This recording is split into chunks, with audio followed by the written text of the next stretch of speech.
Hello, hello guys, how are we doing? How are we doing?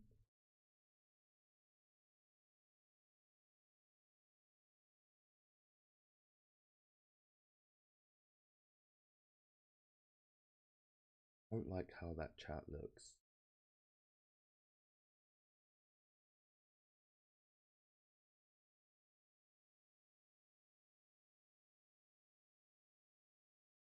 How are we all doing? We all good? We all good?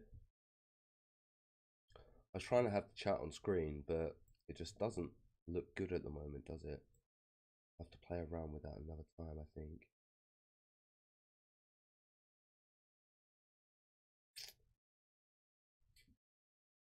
Yeah, I know. I remember this time. It's a bit early for me to have a smoke, maybe that's why. Should I keep the screen, the chat on screen here, or it looks a bit naff there, don't it? Have I misspelt it? We are going to be jumping on to Belisarius, finishing this off.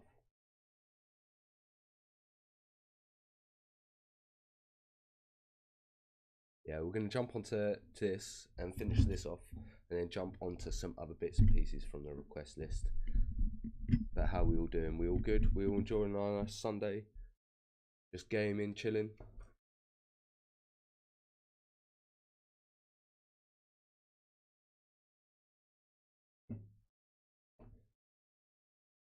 I'm going to turn that chat off for the moment, and I'll play around with that another time. But what we'll do is we'll jump straight into this reaction then, guys, yeah? So we have Belisarius, The Last Battle, Part 6.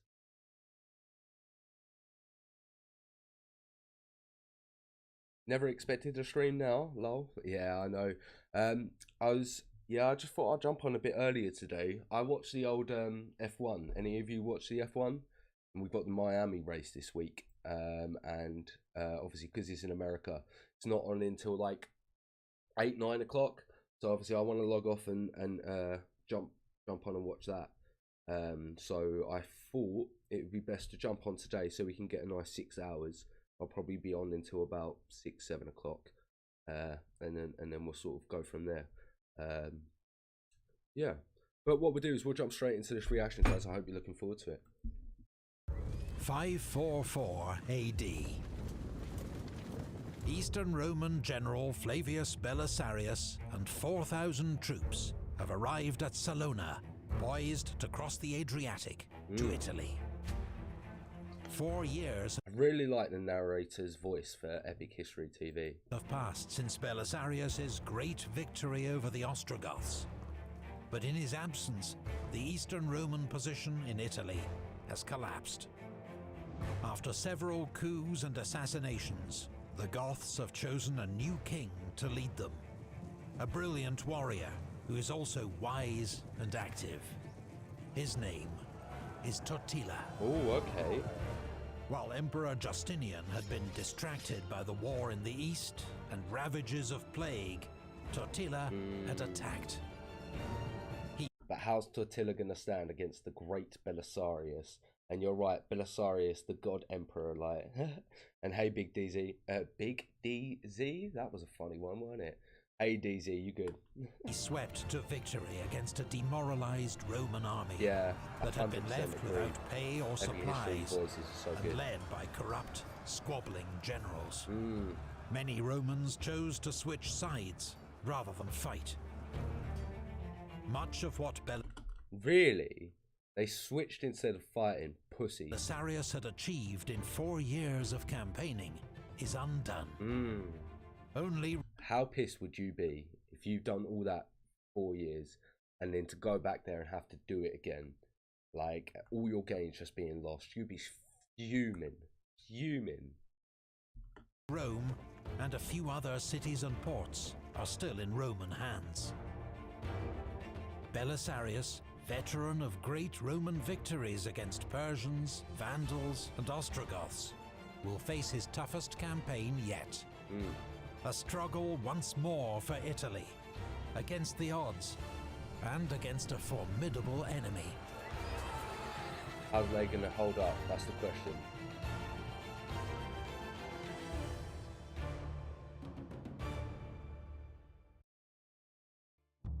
Belisarius. Yeah, I'm surprised I never knew about Belisarius until Light suggested it. I think Light's been a heavy suggester for this this series. And yeah, epic history, so good. Seems to face an impossible task. With just 4,000 inexperienced troops, he cannot risk Not even veterans, all inexperienced facing troops. the Goth king Totila in battle. For the time being, he must remain on the defensive. He has an early success when he is able to relieve and resupply the garrison of Dryas, which had been on the point of surrender. Okay, so he's kept Then he moves inside. his force up by sea to Ravenna. But Belisarius finds that every So he finally gets onto the peninsula as well. move he makes in Italy to reinforce a garrison or extend Roman control is hamstrung by a lack of troops, supplies, and money. He sends his old rival, John, nephew of Vitalian, back to Constantinople with an urgent appeal to the emperor. We have arrived in Italy, most mighty emperor, without men, horses, arms, or money. And no man, I think, can carry on a war without a plentiful supply of these things. You need all of those resources in war. All of them. Belisarius asks above all that his household troops, his famed Bucellari, be released from service in the east and sent to join him in Italy. Once again, completely understandable. I've only got 4,000 warriors.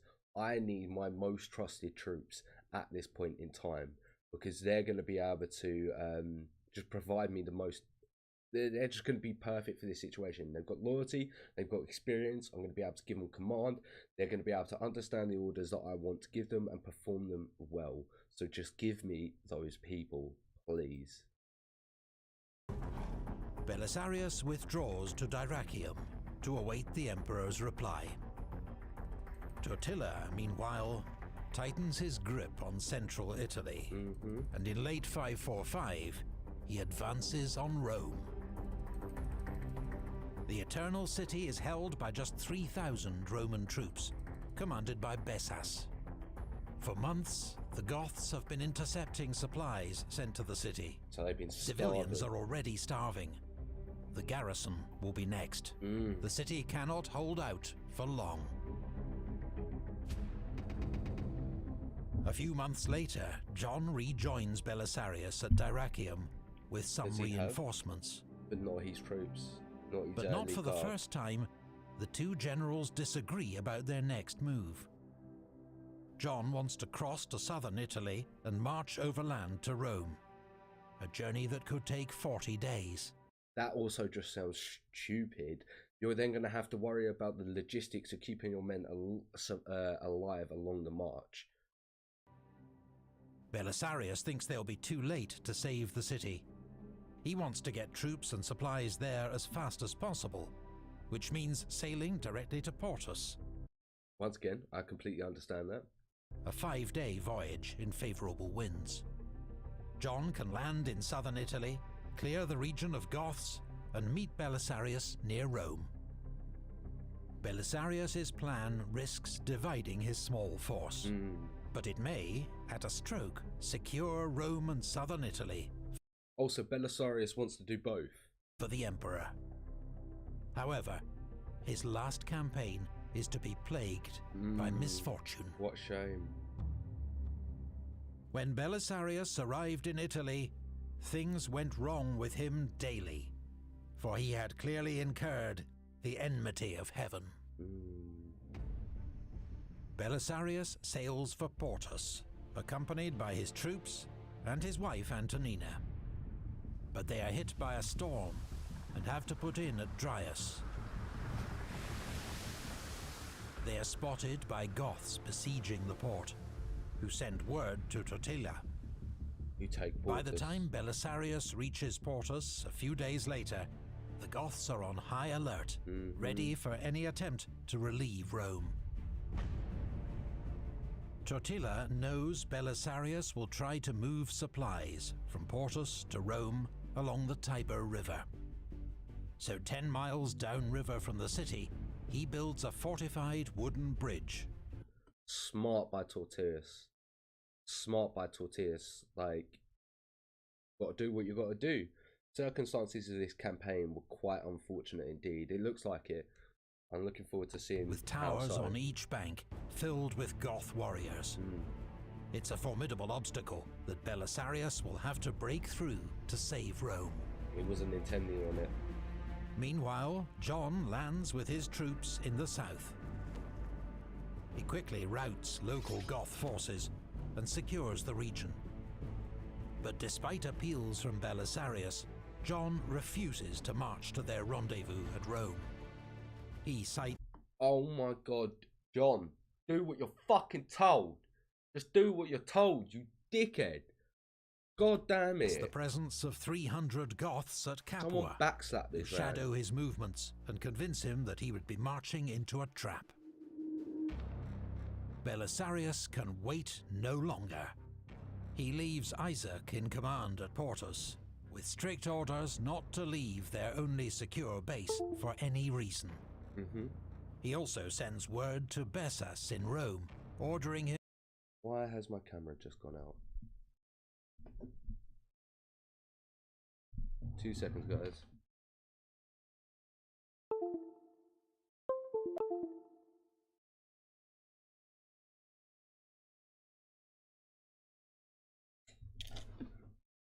What is going on? Why am I struggling so much today?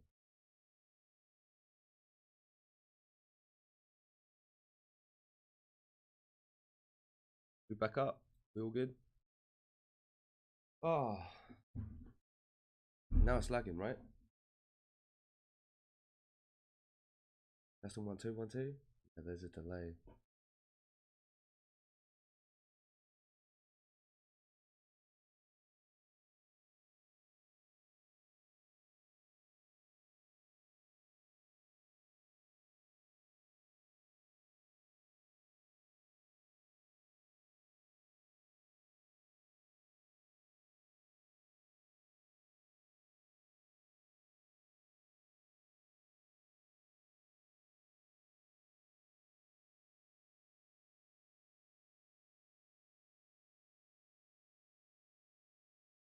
Right, I do apologise. It should be good now, guys.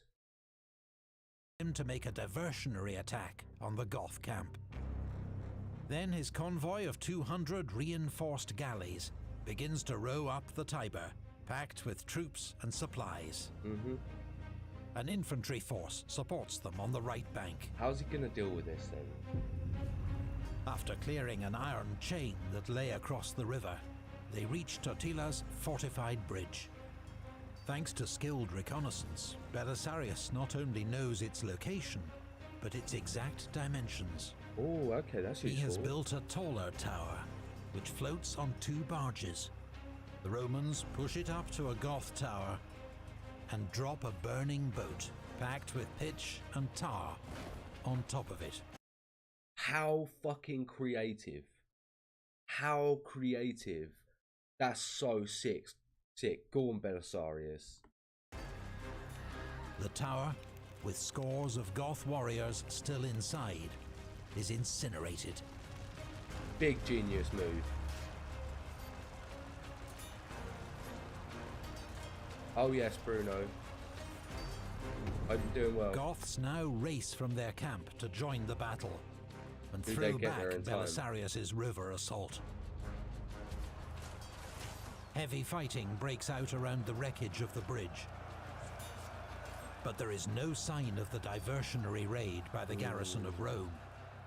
Bessas, it will emerge, has decided not to risk his own men. Belisarius's troops gain the upper hand and start to dismantle the bridge. But then a messenger arrives with news that the Goths have captured Isaac, left in command at Portus. How? Belisarius, for once, seems to lose his usual cool head. He assumes Portus has been captured, along with his wife and the army's only refuge. Okay, I understand why you'd be absolutely fuming and worried. Without waiting for more information, he turns his entire force around to launch an immediate attack to retake Portus. But when Belisarius gets there, he discovers that Portus is quite safe. It was all a Despite ruse. his orders to stay put, Isaac had been captured, leading a reckless attack on the Goths in pursuit of glory. Oh my god, it's just not going well for Belisarius. People were just ignoring him left, right, and centre. Oh my god. Oh, it's so frustrating. Like, you can only do so much. If people start ignoring you and fucking up your plans, then of course it's going to piss you off. Now, crucial moments have been lost. The Goths are reinforcing their position. To renew the attack would be futile. Belisarius's attempt to save... Literally, he lost his opportunity due to that idiot making a mistake. Like, save Rome has failed. He is overcome with despair. Then he falls sick with fever and comes close to death. holy shit, he got close to death as well. Due to, like, an illness. 10 years after Rome fell to Belisarius, the city falls to Totila, its gates opened by starving Roman troops. Procopius records that just 26 soldiers and 60 civilians are slain, before Totila orders his men to stop the killing. Because of how weak they were, I'd imagine. He knew that they were just no threat. So he just said, don't bother, don't bother. Within Rome, the Goths agree. find That's why just you a obey few your hundred commander. civilians, hungry and destitute, sheltering amid the monuments and temples of what had been the world's greatest city. Rome is a ghost town. Totila decides to raze it to the ground and begins demolishing the city walls. When Belisarius hears of this, he writes to the Goth king. Among all cities under the sun, Rome is agreed to be the greatest and most noteworthy. Any insult to these monuments would rightly be considered a great crime against the whole of humanity. And I'm not going to lie, For by he's kind of correct. But I mean, it is a great crime on humanity. We need to be able to see these things, which obviously we still get to see quite a few things, and obviously some things were taken out by human nature, but I do agree. You know, such an action, the men of a former city just generations are robbed of the memorials of their virtue, and future generations of the sight of their works. Completely agreed. Belisarius adds that if the Romans win this war, they'll show no mercy to the man who leveled Rome. Totila changes his mind. Having destroyed Rome's gates and much of its walls, he marches south, taking the last of its inhabitants with him. John retreats behind the walls of Dryas, and southern Italy is soon back under Goth control. Rome, the eternal city, is abandoned. We are told it is forsaken by all living things. But doubtless there are those desperate enough to roam the empty forums and deserted streets. Oh, could you imagine how weird it would have been to see Rome deserted for so long?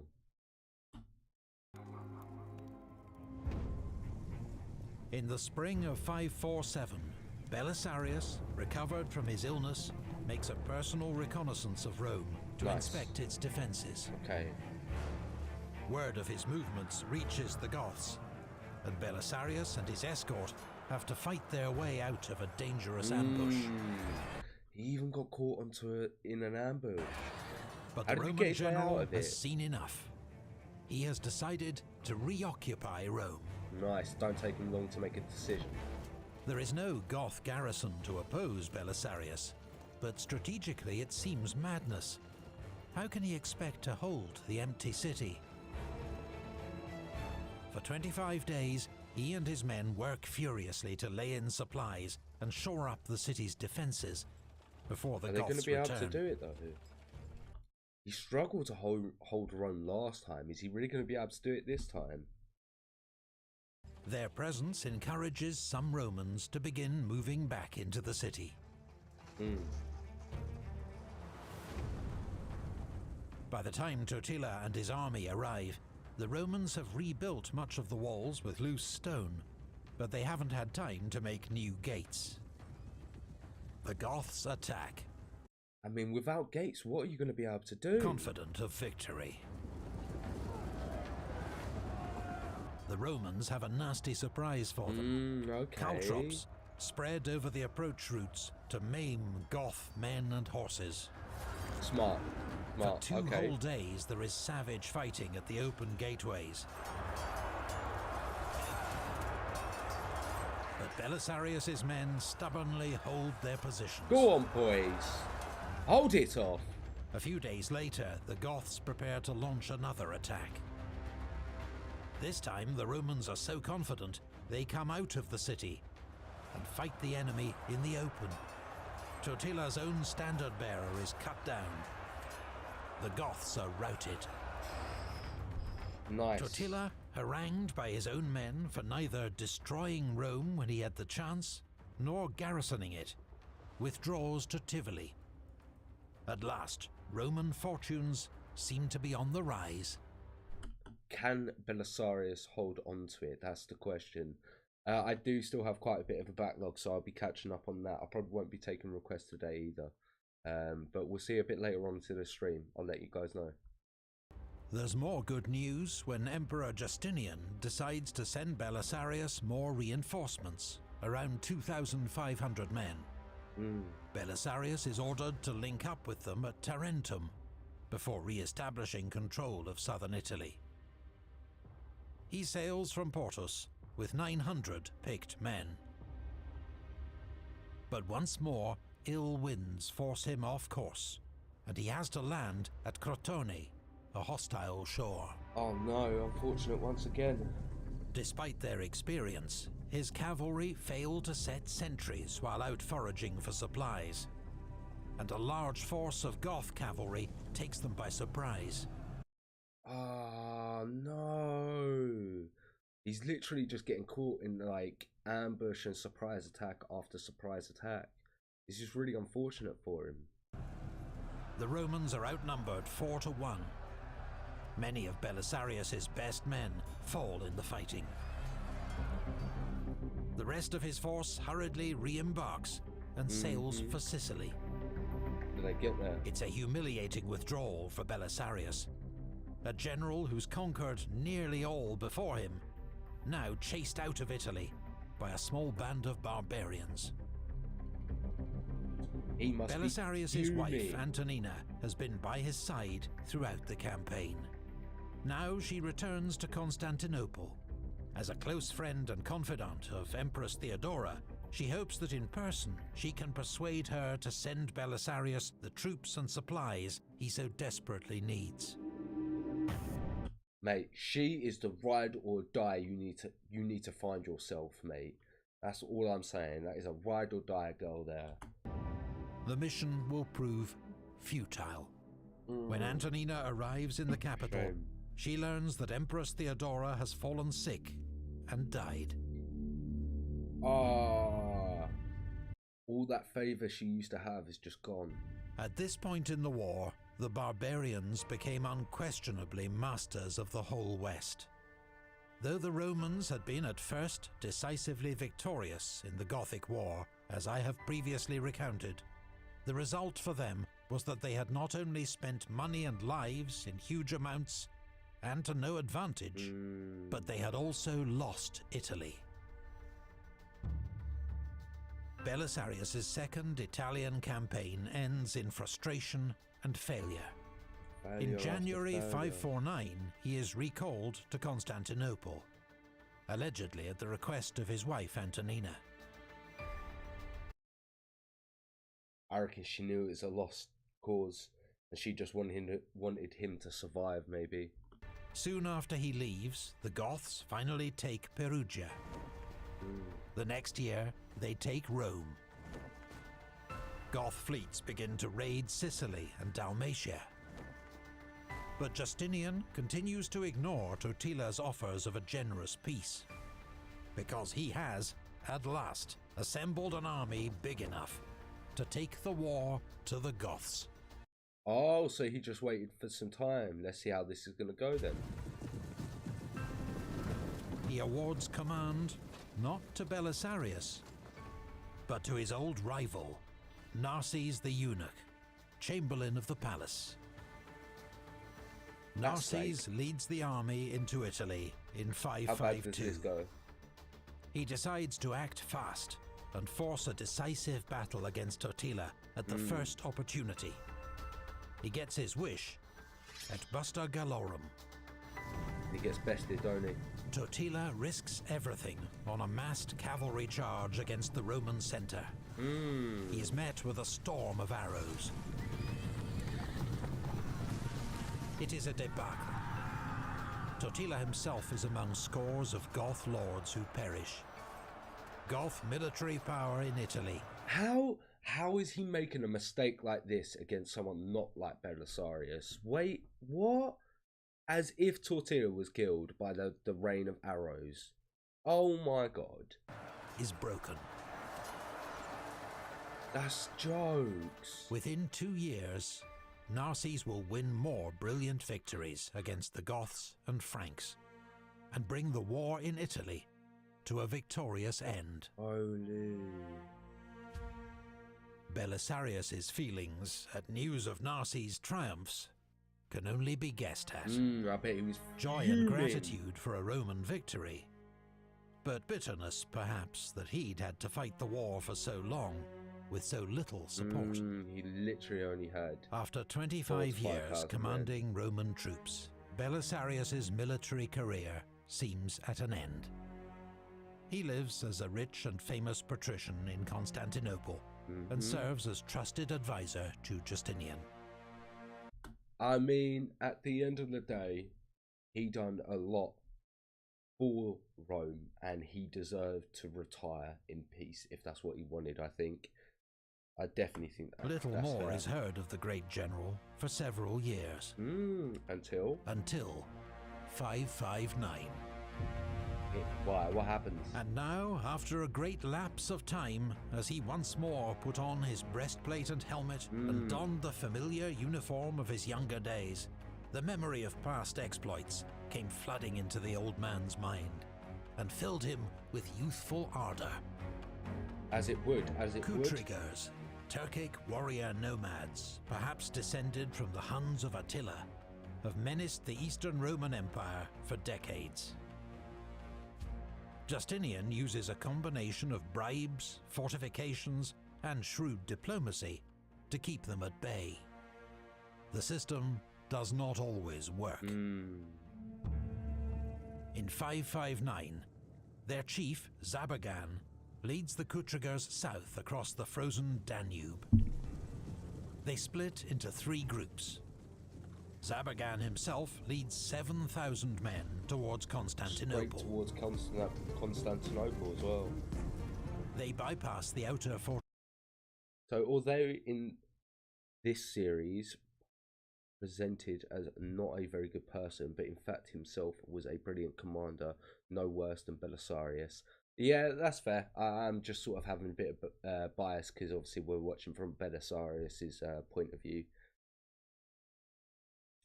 Justinian didn't want to give these men to Belisarius because he was scared people preferred him on the throne. I don't think that is necessarily the case. I think he just had a lot of outside. It was just a difficult point in time, which are crumbling and undefended.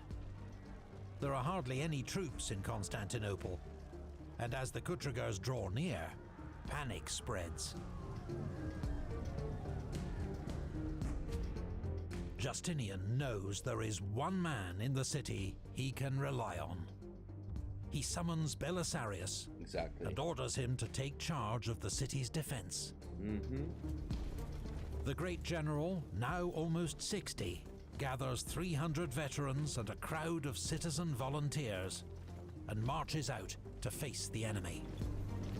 Isn't the enemy force 7,000? He he sets an ambush for the advance party of 2,000 Oh, only Kutrigos. 2,000. But that's the advanced party. When they've okay. entered the trap, his veterans attack from both flanks, hurling javelins. Then Belisarius leads forward his main force in a head-on charge. His men scream and roar to terrify the enemy. Horses drag branches to stir up dust and hide their numbers. Makes sense. The nice. Kutrigos are hemmed in, attacked from all sides, unsure of the enemy's strength. They panic and flee. In the words of the historian Agathias, the Romans followed them in an orderly and disciplined pursuit, making short work of all they could lay their hands on. Nice. The barbarians were slaughtered in great numbers as they galloped away, without even turning round to look back. Go on, Belisarius has won yet another famous victory. Yet 3 years later, after a failed assassination plot against the emperor, he finds himself in disgrace once more. Oh, is he Under interrogation, the conspirators name members of his household, who in turn implicate Belisarius himself. It's flimsy evidence, but Belisarius is persona non grata for 7 months, before Justinian restores his honours. Irritating. He was so loyal. Belisarius was so loyal, yet he always got treated like he wasn't. This incident spawns a medieval legend that, as punishment, Justinian had Belisarius blinded, and he became a beggar at the gates of Constantinople.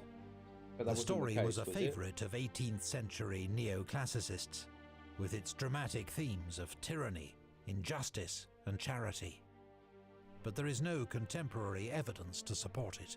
What do you guys think? What actually happened, do you think? 3 years later, a single line in the Chronicle of Theophanes records the death of one of Rome's greatest generals. In March of this year, in the 13th indiction, Belisarius the patrician died in Constantinople, and his property accrued to the imperial house of Marina. Nothing more is said. Is that it? The year is... Is that all that they left at the end of... is that all they writ for the end of the life of Belisarius? That's so disappointing. That's so disappointing. Yeah, it seemed like a bit of a myth, like... 565, Belisarius would have been in his mid-60s. The fate of his wife, Antonina, is not known. What a shame. As for Procopius, his great work, History of the Wars of Justinian, is published in the 550s, within the lifetime of Justinian and Belisarius. Okay. Nice. It is an astonishing achievement, from an author who witnessed many of its major events and knew many of the great figures involved. It comes to be regarded as one of the greatest and longest histories to reach us from the ancient world. Ooh, that's really cool. I like that. I like that. I bet that was such an interesting read when you actually read it from the original text and the original sources. Yeah, you guys are sort of all saying myth. Well, it's possible more was written about Belisarius, but those sources have been lost to us. Ah, okay, so it could have been possible more was written, but it's just been lost. That's fair, like. But Procopius also writes another account of these times, unpublished in his lifetime, known as the Secret History. In which so? In its introduction, he writes, "I have been forced to conceal the real causes of many of the events recounted in my former books. It will now be my duty, in this part of my history, to tell what has hitherto remained untold." Ooh, nice, okay. What follows is a scandalous assault on the reputations of Theodora and Justinian, Antonina and Belisarius. All four. Procopius describes the imperial couple as vicious, scheming, and above all, greedy for money. He asserts that Theodora had been a notorious prostitute in her youth, and that Justinian is possessed by demons. Is he just doing this for clout and Antonina, money, though? he claims, is And a fame. serial adulterer who holds the pathetically devoted Belisarius under her spell. Many of their actions, even major strategic decisions, are attributed to self-obsession. But is this all just his gossip to try and make... lust and manipulation? Don't know. The secret history remains little known for 1,000 years, until a manuscript copy is found in the Vatican Library and published. Historians have debated its contents ever since. Ooh. A common view is that... Where do you stand on it? Let me know. This work stems from Procopius's later disillusionment with Justinian's rule, the wars, taxes, and crucially, the influence of Theodora and Antonina. For it is a ferociously misogynistic attack, in which women are insatiable, scheming, deceptive, and vengeful. But it is also clear that much of the secret history is deliberate hyperbole and parody, not to be taken literally, or perhaps even seriously. See, it's like a modern day like gossip blog, innit? Or gossip like magazine. Emperor Justinian died 8 months after Belisarius, in 565. In such an age, to reign 38 years and die in bed aged 83 was itself an astonishing achievement. His funeral, an event of stunning magnificence, saw him laid to rest in a golden tomb within the Church of the Holy Apostles in Constantinople. What an interesting emperor. He left a Roman Empire that stretched from the Caucasus to the coast of Spain. Yeah, I thought so. Like, it seemed like a gossip blog parody type of the sort of thing. I've researched a bit about this, and I think he was just throwing shade. Yeah, I thought so as well, Bruno. From the Alps to the Atlas Mountains, these conquests came at a vast cost in lives, treasure, and human suffering. Nor could they be sustained. 3 years after Justinian's death, the Lombards fell upon Italy, conquering most of the peninsula.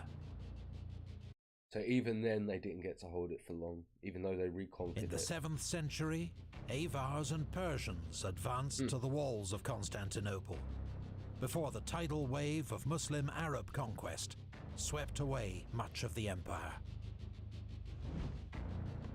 It has been argued that Justinian's costly wars left the Eastern Roman Empire exhausted, unable to resist these new threats. But recent assessments place more emphasis on the blunders of his successors. I had also heard that he spent a lot of money, which made it difficult. But what do you guys think? Do you think it was his overspending, or it was the blunders of generals that come after? Justinian had been immensely fortunate to be served by one of the great generals of Roman history. He really was. Even though he did not always repay his loyalty. In all his commands, Belisarius distinguished himself as loyal, intelligent, humane, and decisive. He was 100% loyal. I don't care what anyone says. That's what I think. He was a skilled tactician who defied the odds at Dara. He waged a hearts and mind campaign to retake North Africa almost without loss. He liberated Rome and held it in 2 desperate sieges. He has been called the last Roman. The Empire Roman would see few generals of his stature again. Yes. Do you think he was the last great Roman? Big thanks to Legendarian for... What a great series by Epic History TV. I'm so glad I got that one finished and all done and dusted. Thank you guys for the suggestion. What a great reaction. What a great reaction indeed. I don't think the blame can be placed on Justinian, more on the plague and on his successors. More of the blame lies with the successors, just like modern historians have assessed. An empire the size of Rome must be consistently maintained by competent rulers. Agreed, like 100%. I'd say Hercules was as good as Belisarius and Justinian, especially in his younger days. If Justinian's nephew Oh, it's Justinian nephew. He did nothing and went mad. Yes, many criticised Justinian for spending a lot of resources on senseless wars and neglecting the Eastern Front and the Balkans. Personally, I think the conquest of North Africa was useful and the conquest of Italy was absolutely pointless. Italy represented no significance other than symbolic. Completely agreed that it was only symbolic. But Roman Empire, you kind of got to have Rome, right? Surely? That's what I think. Yeah, in my opinion, the plague did the most of the damage in future. Also agreed. There are a few other great generals that came later, like Hercules, but there were few and far in between. Okay, very, very interesting. Very, very interesting. Okay. What should we jump on to next? I have a few more things.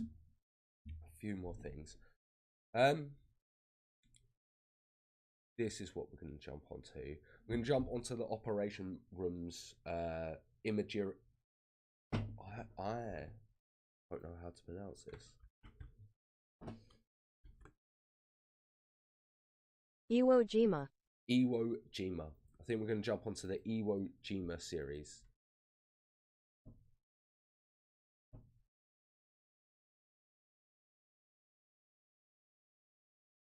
Wasn't it the Roman emperor that fought the Sassanids and was at the same time as Khalid? I'm not too sure. Light may be able to help us with that.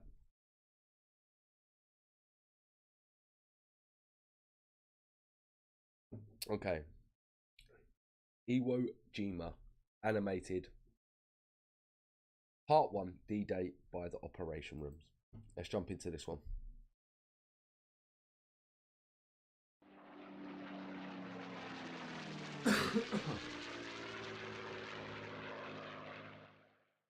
This video is sponsored by Call of War, a free online player versus player strategy game.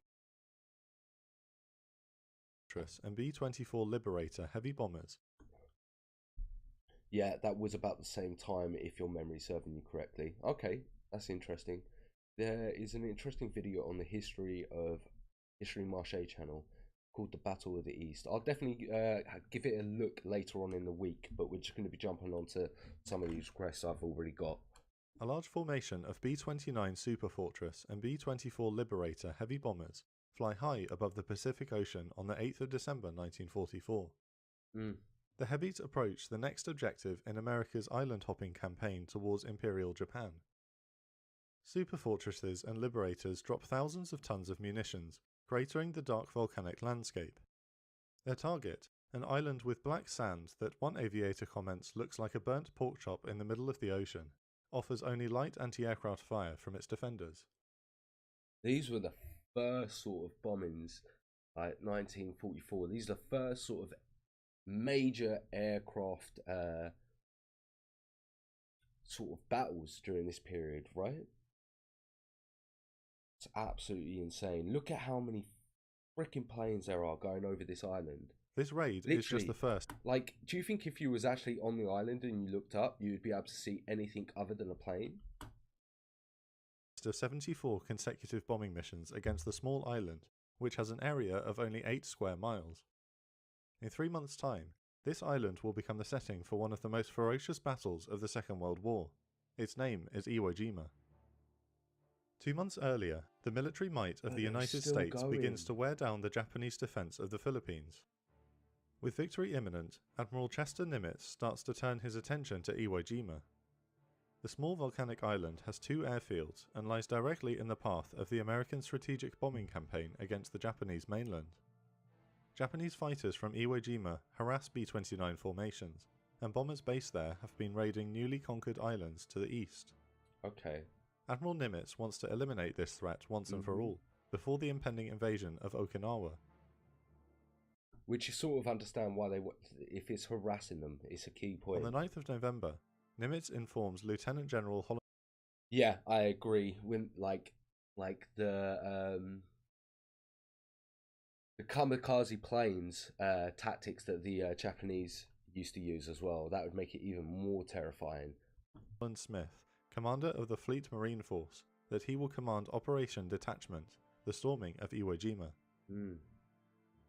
Once he has been briefed on detachment, Nimitz remarks, "Well, this will be easy. The Japanese will surrender Iwo Jima without a fight."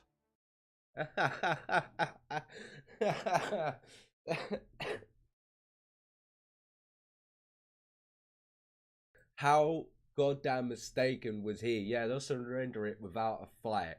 No, every single little island that they have, they will not give up an inch unless you take it for them.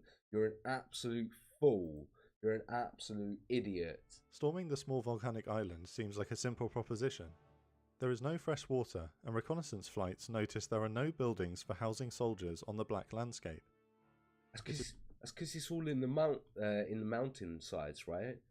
And it's all like bunkers, so of course you're not going to see anything. It is believed there are only 12,000 weakened Japanese troops defending the island. Nimitz is confident they will be overcome in a matter of days.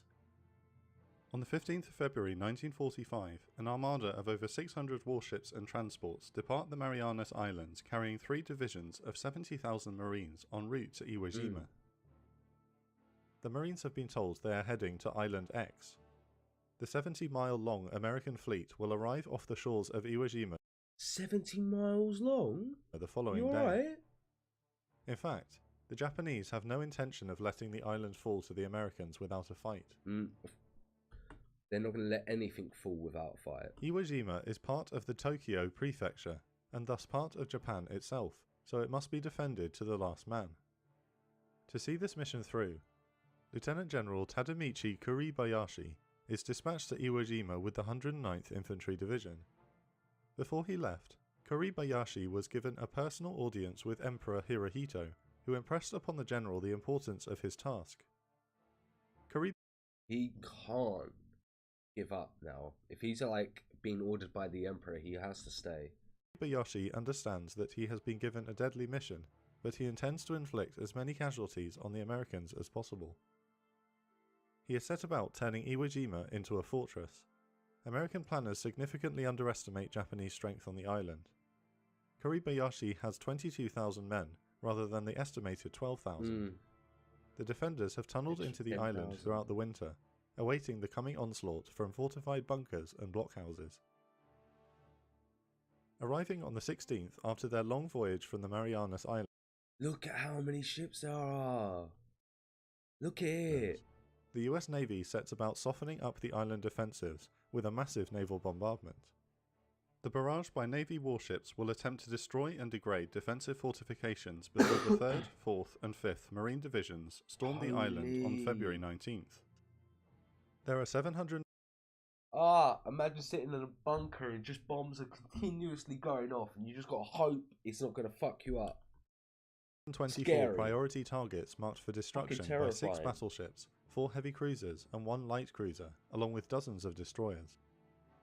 Among them are the battleships Nevada and Tennessee, survivors of the attack on Pearl Harbor, which brought the United States into the war, who rained 14-inch shells on Iwo Jima. Despite the display of firepower, the Japanese defenders fire back with 120mm guns whenever an American ship strays too close to the shore. Do they hit any though? 2 days before the landing, Tennessee and the cruiser Pensacola are hit by enemy fire, killing or wounding 115 aboard the Pensacola.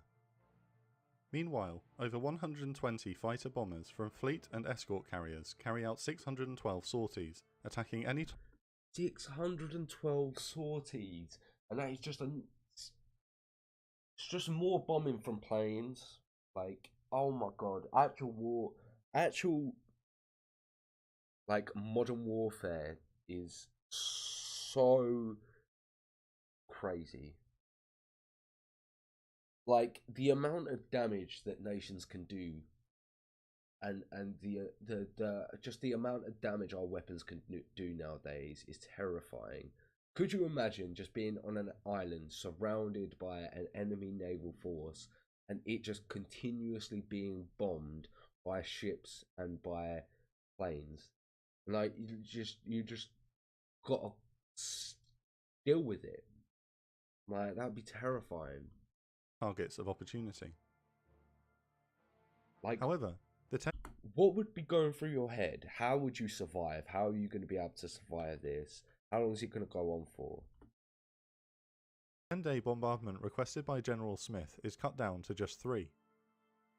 Smith is furious after being told that the Navy is reluctant to expend more munitions than necessary, with naval intelligence officers believing the island defences have already been neutralised by the 74 days of heavy bombing. Wait, sorry? Was that 74 days?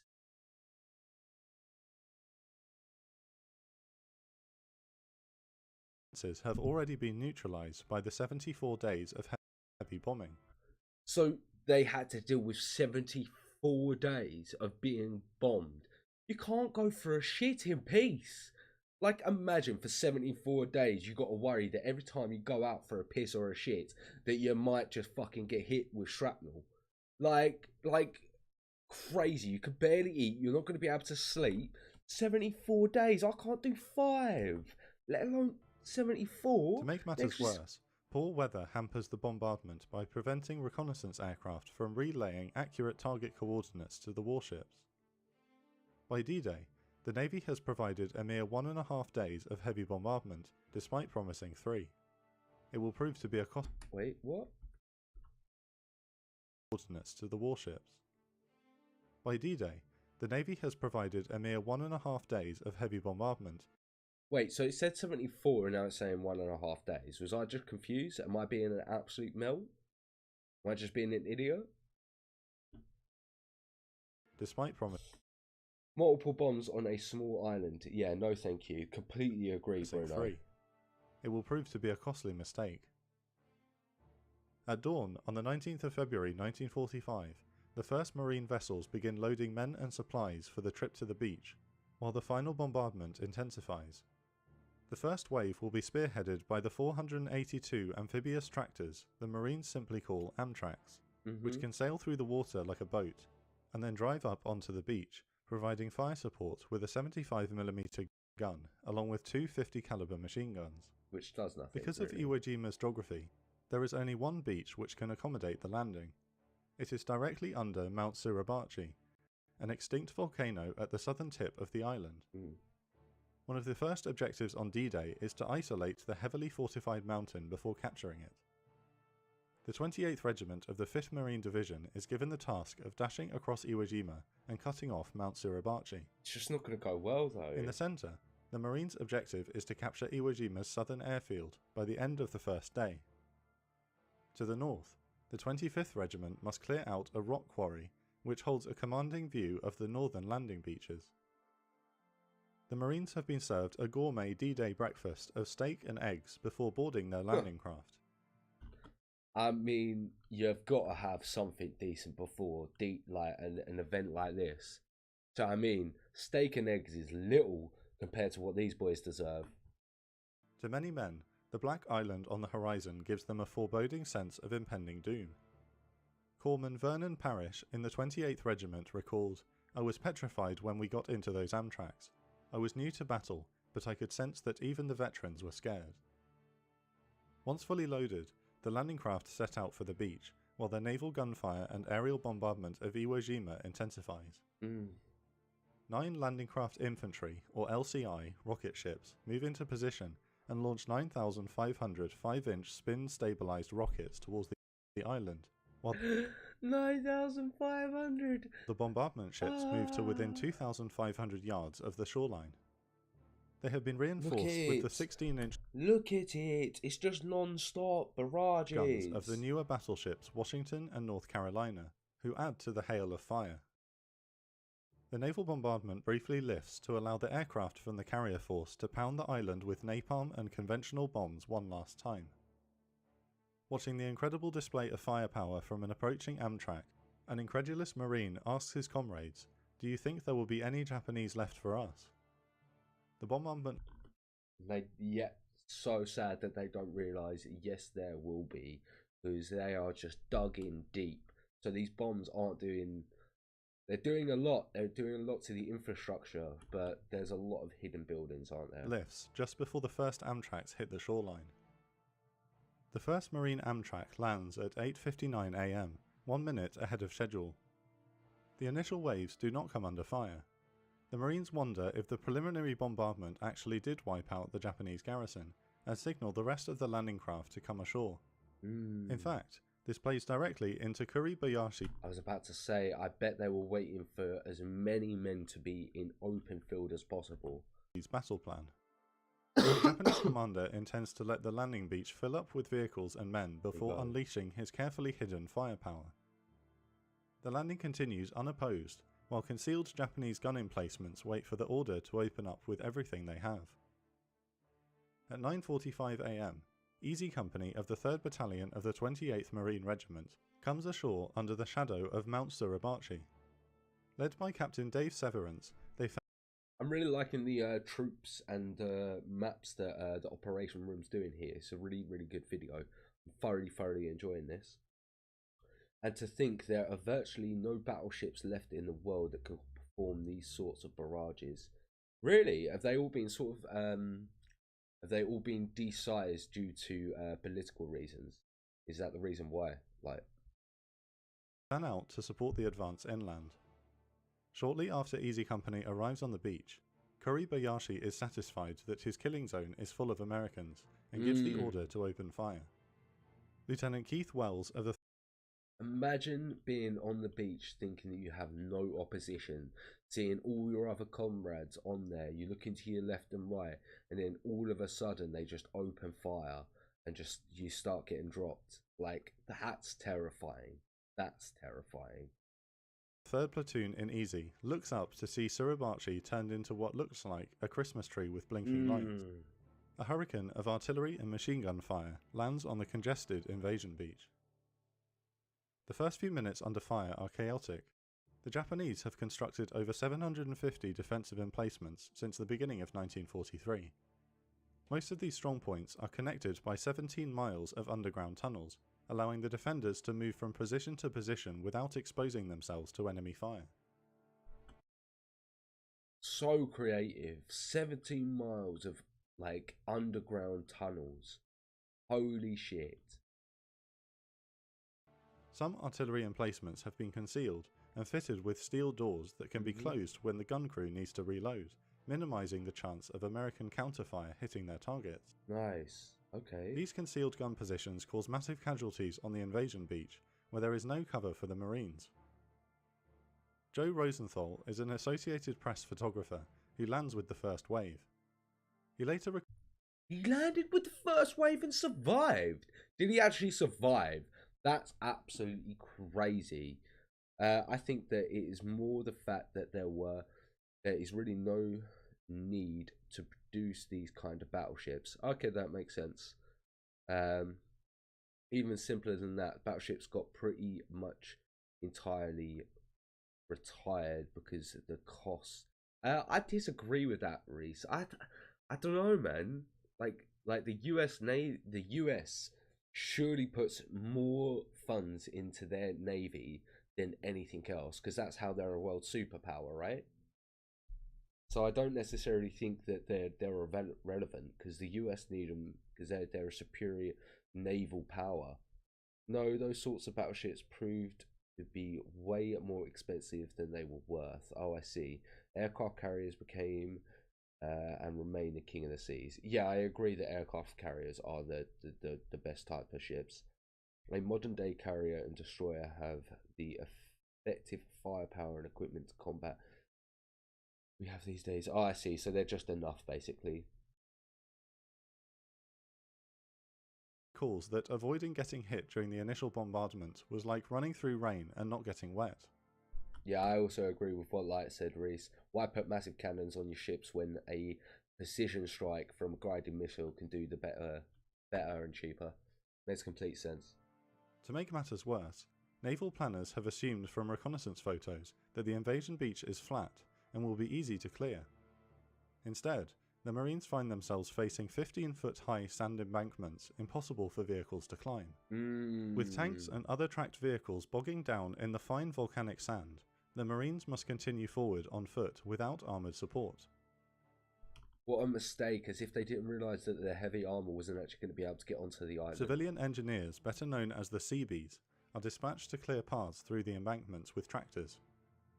Japanese artillery fire zeroes in on the Seabees, And despite taking heavy casualties, the civilians perform courageously and manage to clear causeways for the tracked vehicles to move through.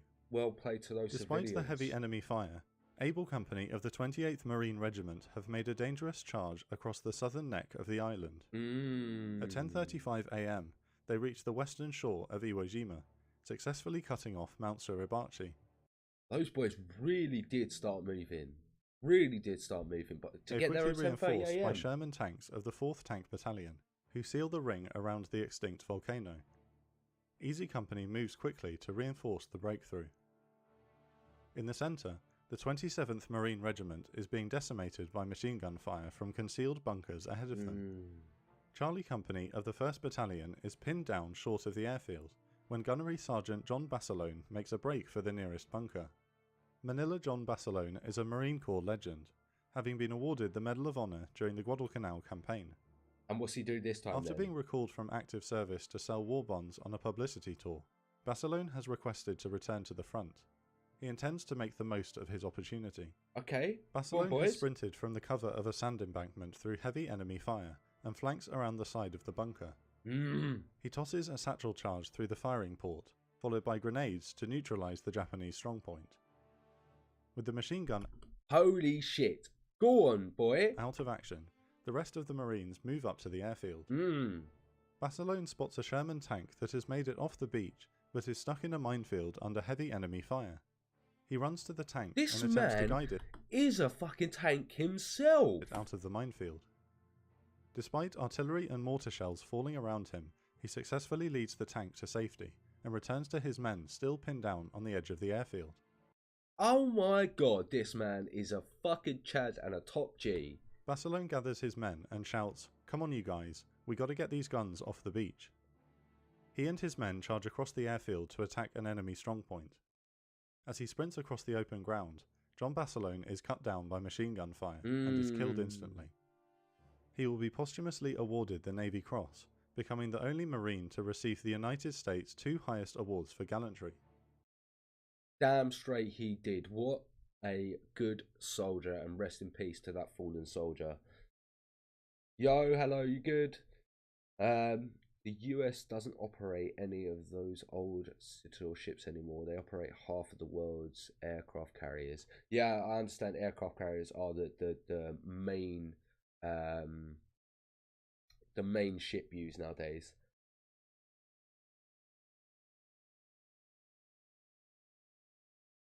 Yeah, they have to have a convoy of destroyers with them, don't they? Oh, I forgot However, about the submarines. word Of course, that makes John sense, got like. it makes its way through the ranks as shaken soldiers realise that Iwo Jima is no ordinary battle. On the northernmost landing beach, 3rd Battalion of the 25th Marine Regiment is taking horrendous losses from the rock quarry.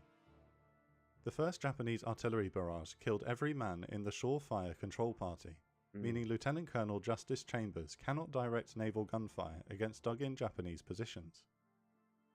His men are forced to scale the sheer cliffs of the quarry without any supporting artillery. They somehow manage to clear the first terrace, only to run into a wall of fire from cave entrances blasted into the side of the quarry. The Japanese troops are using 320mm spigot mortars on the Marines stuck in the quarry, a weapon the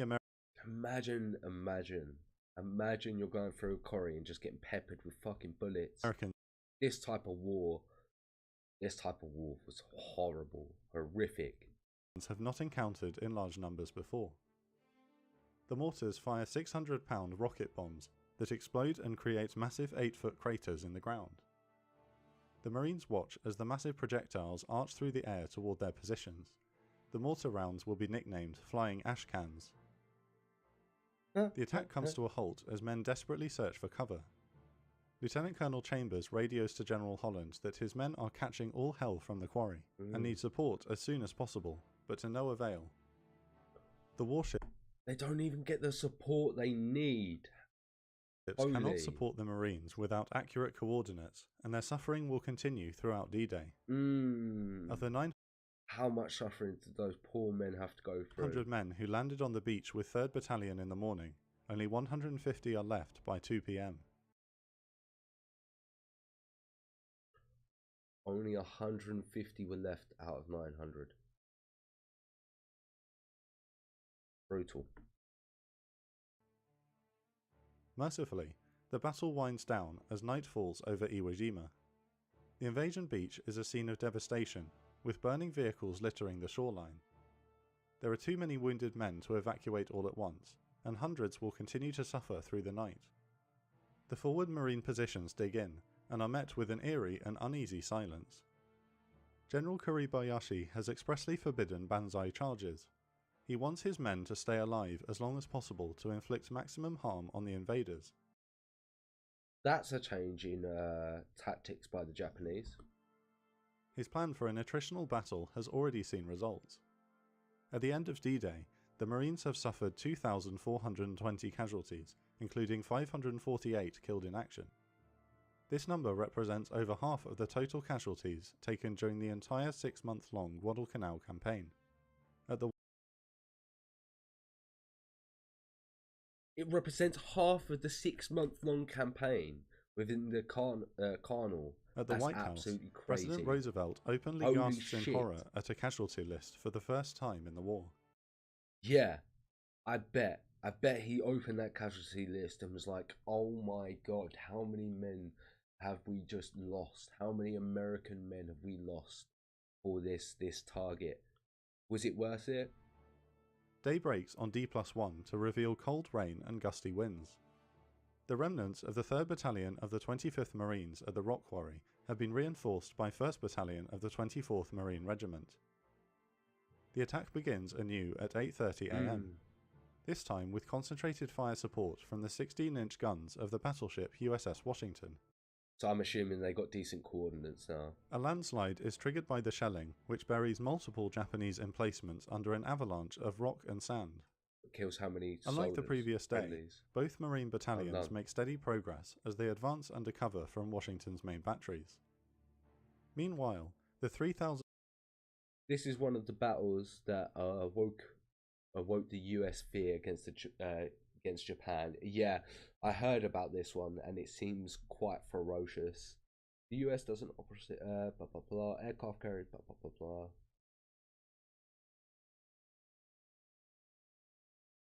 blah. It's kind of the same thing you see with the Army too. Entire groups who used to be a regiment in size. Okay, that makes sense. Men of the 28th Marine Regiment under the command of Colonel Harry Liversidge prepare to clear the base of Mount Suribachi. American destroyers and artillery half-tracks blast the mountain before the attack, but the shelling has little impact on the defenders, who patiently await the Marines from their tunnels and caves. At 8:30 am, Colonel Liversidge gives the order to attack, and the 28th Marines advance towards the imposing mountain. How many men do they lose for The this, assault though? quickly bogs down. By 9 am they have only made 75 yards, and Liversidge orders reinforcements into the battle. Easy Company of the 3rd Battalion moves to the front to support the attack. Once at the mountain base, Easy comes under Japanese fire. Imagine being given these orders. You're literally having to go after one fortified position and then literally root every single person out of that fortified position before you can then move on to the next position. Literally probably moving meters by day, and that's it sometimes. Leader of 2nd Platoon, Lieutenant Ed Pennell, spots 5 wounded men pinned down by enemy machine gun fire. Pennell sprints back to a column of Sherman tanks just behind the line. He grabs the phone on the side of the lead Sherman and convinces the tank crew to follow him back to the wounded men. The tank provides covering fire at the base of the mountain, Nice. while Pennell, along with Mike Strank, Harlon Block, Ira Hayes and Franklin Sousley, take turns carrying the wounded men back to safety. Well played to those For boys. his actions, Pennell will be awarded the Navy Cross. However, and he deserves the it. Marines will only be able to advance another 100 yards up Mount Suribachi before nightfall. There you go. See what I mean? They got 100 yards. That's all they got out of this one. Out of this attack. Absolutely crazy. The war in Ukraine has been a rude awakening for many countries, especially European ones, that their current armies are too small and under-equipped to deal with a large-scale conflict. I also agree, like, that it's been a rude awakening. that is sort of needed though as well. Great powers don't fight total wars anymore. You need less men for weaker enemies. That is also fair, but it has been a rude awakening that what if a full-scale invasion does happen? Are we equipped to deal with it? And a lot of people aren't. After this, can you please do the Kings and Generals video on Brazil? It's my favourite Roman Empire. I won't be able to at the moment. I've got a few bits to catch up on to, but I might be able to do it as of next week, Walter. I hope you're doing well. Yet formations these days are designed for the simple purpose of transportation. The entirety of the Guards division can be transported across the world in fewer days. Yeah, that also makes sense, Reese. In the north, the men of the 1st Battalion of the 24th Marines are finally advancing in the quarry after hard fighting throughout the day. But just as they are about to break through the final cliffside, a friendly Corsair targets them by accident, and 11 men are killed by machine gun fire. After the fighter flies off, a sergeant shouts to his men, "Holy hell, how did that happen, and are any of you still alive?" Almost immediately, a naval gunfire salvo from an unidentified ship lands among the men seeking cover against the quarry walls.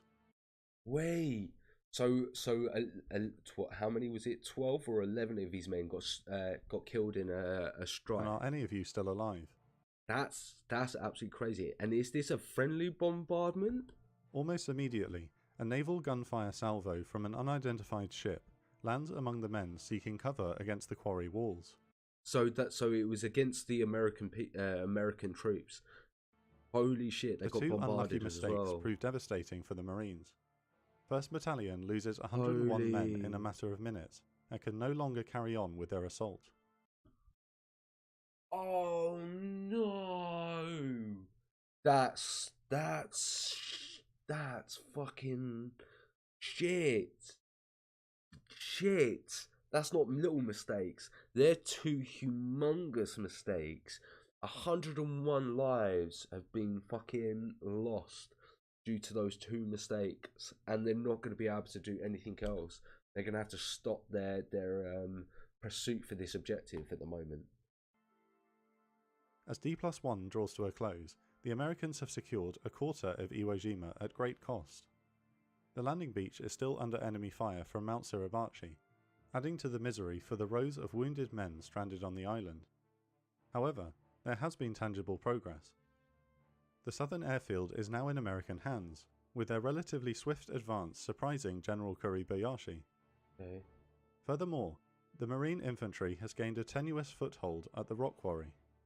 But most important, they might have hold of these things, but the problem with it is if you've got the enemy forces still entrapped and encircled the areas that you've got control of, and they're still there causing issues, then is it really worth having those objectives at this point in time?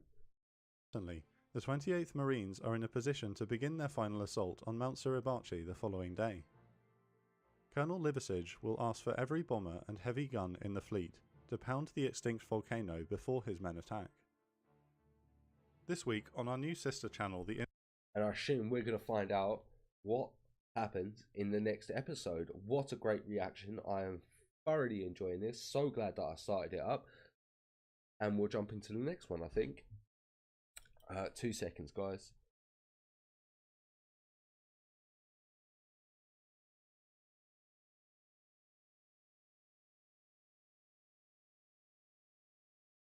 Oh, I'm dying. I'm dying. So we'll jump into the next episode. In just a second. What we got here? Tanks and armored vehicles without infantry support are sitting ducks, which Russia only figured out way too late. Yeah, it seemed like it. I think I'm going to jump onto how did Russia lose the Crimea? How did Russia win the Crimea War, and then move on to some stuff to do with Ukraine, because I'm definitely getting a bit more interested in that sort of area. I definitely think that you could consider when Russia took Crimea, that was the real sort of instigation for the war. 6-7 years ago. But yeah, I want to sort of have a little look into that. Imagine how scary it was for the Allies